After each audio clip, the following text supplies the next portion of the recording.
The holographic display flickered to life in the United Nations Security Council chamber, casting an eerie blue glow across the faces of Earth's most powerful leaders. Admiral Chun Wei stood at attention, her weathered face betraying none of the fear that gripped her heart as she studied the tactical readout. 12,000 contacts. 12,000 massive warships, each one larger than anything humanity had ever constructed, forming a perfect spherical blockade around Earth. The Kilrathi Empire had arrived, and they had brought overwhelming force. "They're hailing us again, Admiral," Lieutenant Morrison reported from his station, his voice cracking slightly. He was young, barely 25, and this was supposed to be a ceremonial posting. Nobody had expected actual aliens, let alone an invasion fleet. Admiral Chen nodded curtly. "Put them through." The hologram shifted, and suddenly the chamber was filled with the towering presence of Supreme Commander Thelkor. The Kilrathi commander stood nearly 3 meters tall, his scales shimmering with iridescent purple and gold patterns that denoted his rank. For eyes, arranged in a diamond pattern on his elongated skull, focused on the assembled humans with what could only be described as contempt. "Primitives of Earth," Thelkor's voice boomed, the translation matrix rendering his words in perfect English. "Your time of independence has ended. The Kilrathi Empire has claimed this system, and you will submit to our rule. We have surrounded your world with 12,000 warships, the largest invasion force ever assembled in this sector. Resistance is futile. Surrender, and your species will be allowed to serve the Empire as laborers.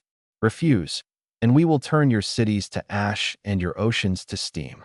The alien commander paused, his mandibles clicking together in what the xenolinguists had identified as a gesture of amusement. "You have 12 of your Earth hours to respond. Choose wisely, humans. We have already conquered 47 species across this galaxy. Your primitive weapons cannot harm our shields. Your fragmented governments cannot organize an effective defense. You are alone, outgunned, and obsolete." The transmission ended, leaving the chamber in stunned silence. President Hassan of the Pan-African Alliance was the first to speak. 12,000 warships. "Admiral, what can we possibly field against that?" Admiral Chen pulled up another display, showing Earth's hastily assembled defense fleet. "We have approximately 800 vessels that could be considered military spacecraft. Most are patrol boats and system defense platforms. Our largest warship, the UNSS Enterprise, is roughly 1/20th the size of their smallest frigate." She paused, meeting the eyes of each leader in turn. "In conventional terms, we cannot win this fight. Then we have no choice but to surrender," Chancellor Richter of the European Federation said, his face pale. "We cannot sacrifice billions of lives in a hopeless gesture." "Perhaps," Admiral Chun replied, a thin smile crossing her lips. But the Kilrathi made several critical mistakes in their assessment of humanity. General Okonkwo of the African Defense Force leaned forward. "Explain. They studied us, but they didn't understand us," Chun continued, pacing before the holographic display. "They saw our fragmented nations, our conflicts, our technological limitations. What they didn't see was our capacity for adaptation, our refusal to accept impossible odds, and most critically, they didn't understand our creativity when cornered." She pulled up a classified file, one that made several leaders gasp in recognition. "Project Prometheus," Prime Minister Nakamura of Japan whispered. "I thought that was just theoretical." It was, until 6 months ago when our deep space telescopes detected the Kilrathi fleet approaching. "We've been preparing, ladies and gentlemen. Preparing in ways that don't rely on matching their firepower." Admiral Chen's smile widened. "The Kilrathi think in terms of fleet actions, massive warships, overwhelming force. They've conquered 47 species using the same playbook. But humanity has always fought differently. We adapt. We improvise. We find the angles that our enemies never considered." Over the next hours, Admiral Chen outlined humanity's desperate plan. It was audacious, perhaps insane, but it was the only chance they had. When the 12-hour deadline approached, Admiral Chun herself took control of the communication array. She stood alone in the broadcast chamber, wearing her full dress uniform, every medal earned in the Belt Wars, and the Mars Rebellion gleaming on her chest. "Supreme Commander Thelkor," she began, her voice steady and strong. "We have considered your ultimatum carefully. Humanity's response is this: no, She could almost feel the alien commander's surprise through the transmission lag. We will not surrender. We will not serve. And your 12,000 warships will not be enough. She leaned forward, her eyes blazing with defiant fire. You see, Commander, you made the mistake that every bully makes. You assumed that size and strength were the only factors that mattered. But humanity didn't climb to the top of Earth's food chain by being the strongest or the fastest. We did it by being the smartest, the most adaptable, and the most stubborn species on our planet. Your arrogance will cost you everything. Felcor's voice crackled through the speaker. We will demonstrate our power.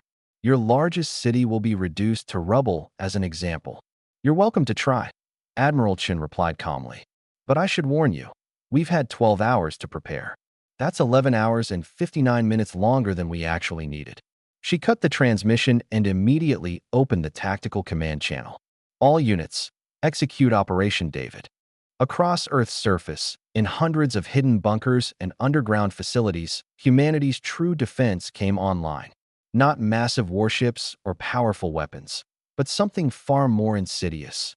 Millions of autonomous drones, each no larger than a soccer ball, equipped with cutting-edge AI and a singular purpose. They launched in vast swarms, millions becoming tens of millions, accelerating on fusion microdrives that the Kolrathi sensors were calibrated to ignore as insignificant. The aliens had shielded against missiles, against plasma weapons, against every conventional threat in their considerable database. But these weren't conventional weapons. Each drone carried a payload of self-replicating nanomachines, programmed with 100 years of human computer science and materials engineering. They weren't designed to destroy the Kolrathi ships.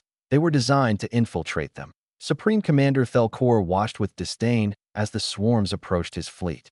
Insignificant insects, he muttered. Target the launch sites and destroy them. But the drones were too many, too small, too agile.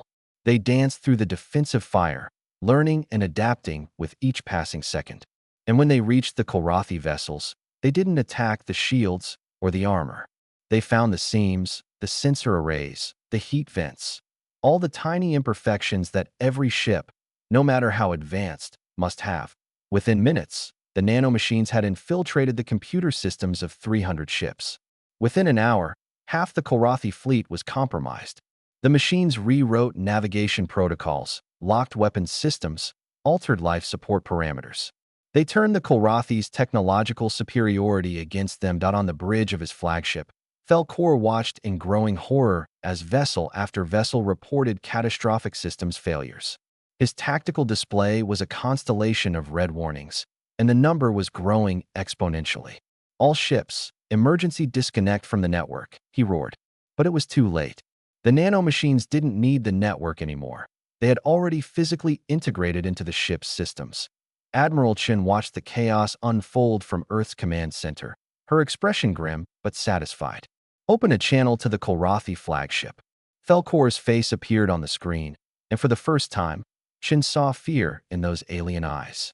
Supreme Commander, she said softly, I'm going to give you the same choice you gave us. Surrender, and we'll allow your ships to leave our system with skeleton crews to carry a message back to your empire. Refuse, and we'll demonstrate that we can do far worse than simply disable your vessels. This is impossible, Felcor hissed. Our technology is millennia ahead of yours. Your technology is advanced, I won't deny that, Chen replied. But it's also standardized, predictable, and most importantly, networked. You built an empire on overwhelming force and technological consistency. Every ship in your fleet uses the same operating systems, the same protocols, the same vulnerabilities. She leaned back in her chair. Humanity never had the luxury of standardization. We had to be creative, adaptive, and most of all, ruthless when our survival was at stake.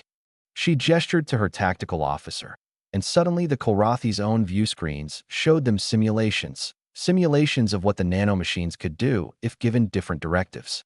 Ships torn apart from within. Life support systems creating toxic atmospheres. Reactors going critical. We don't want to kill you, Commander, Chin continued. We're not conquerors, but we will not be conquered either. Your 47 species fell because they fought you on your terms, trying to match warship for warship, weapon for weapon. Humanity learned long ago that sometimes the smallest weapon, wielded with precision and intelligence, can topple the mightiest empire. The silence stretched for long moments. Finally, Thelkor bowed his head, the gesture of defeat universal across species.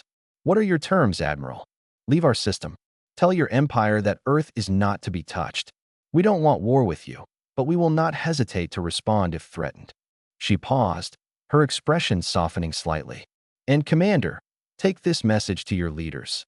Humanity is willing to trade with the Kolrathi Empire to share knowledge and culture. But we will do so as equals, never as subjects. Over the following weeks, the Kolrathi fleet withdrew, their systems gradually purged of the nanomachines under human supervision. True to their word, Earth's leaders allowed them to leave with honor. Though significantly humbled, in the aftermath, Admiral Chen stood on the observation deck of the orbital station, watching the last Kolrathi vessel disappear into faster-than-light travel. Lieutenant Morrison stood beside her, still processing everything that had happened. "Ma'am, do you think they'll come back?" he asked. Chen smiled. "Eventually, yes, but not as invaders. We've taught the Kolrathi Empire something valuable today, that intelligence and adaptability can overcome brute force, and that humanity is not a species to be underestimated." She turned to face the young officer. "We've also taught ourselves something equally important. When we're united, when we set aside our differences and work together toward a common goal, there's no challenge too great for humanity to overcome." Below them, Earth turned peacefully in the void, its cities intact, its people free. The message would spread across the galaxy. Humanity had faced 12,000 warships and had won, not through superior weapons or larger fleets, but through the very qualities that had always defined the species: ingenuity, determination, and an absolute refusal to surrender. The age of humanity standing alone in the cosmos had ended. The age of humanity standing equal among the stars had begun, and throughout the galaxy, other species who had suffered under the Kolrathi Empire began to whisper a new name with hope and admiration: Earth, the world that said no to an empire and made it stick. Admiral Chen smiled. The real work was just beginning, but for now, humanity had earned its place at the galactic table, and they had done it on their own terms. The future was uncertain, but it was theirs to shape.